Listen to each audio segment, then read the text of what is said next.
இஸ்கோ காஜா அவர்கள் நீண்ட நெடுங்காலமாக திராவிட முன்னேற்றக் கழகத்திலே தன்னை இணைத்துக் கொண்டு மிக சிறப்பான முறையில் செயல்பட்டு வருகிறார்.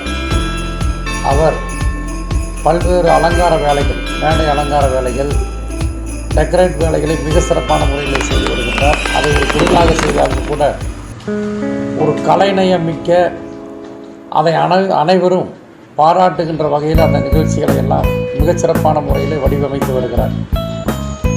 நம்முடைய முத்தமிழறிஞர் செம்மொழி காவலர் தலைவர் கலைஞர் அவர்கள் வெளியிட்ட தொல்காப்பிய பூங்காவிற்காக மேடை அமைப்பதற்கு பல்வேறு அலங்கார பணிகளை அன்றைக்கு செய்து கொடுத்தார்கள். அது மட்டுமல்ல, நம்முடைய இன்றைய கழகத்தினுடைய தலைவரும் மாண்புமிகு முதலமைச்சர் அவர்கள் பங்கேற்ற நிகழ்ச்சியில், இன்னும் கழகத்தினுடைய மூத்த தலைவர்கள் பங்கேற்ற பல்வேறு நிகழ்ச்சிகளில் அவர் பல்வேறு அலங்கார பணிகளை செய்து அதிலே தனி முத்திரை பதித்திருக்கிறார். அது மட்டுமல்ல, சமூக நோக்கத்தோடு இந்த கொரோனா பேரிடர் காலத்தில் பல்வேறு இடங்களில் ஆயிரக்கணக்கான மக்களுக்கு பல்வேறு உதவிகளை, முகக்கவசம் வழங்குதல், சானிடைசர் வழங்குதல் உள்ளிட்ட பல்வேறு செயல்களை எல்லாம் செய்து அதன் மூலமாக மக்களுடைய பாராட்டுகளை பெற்றிருக்கிறார்.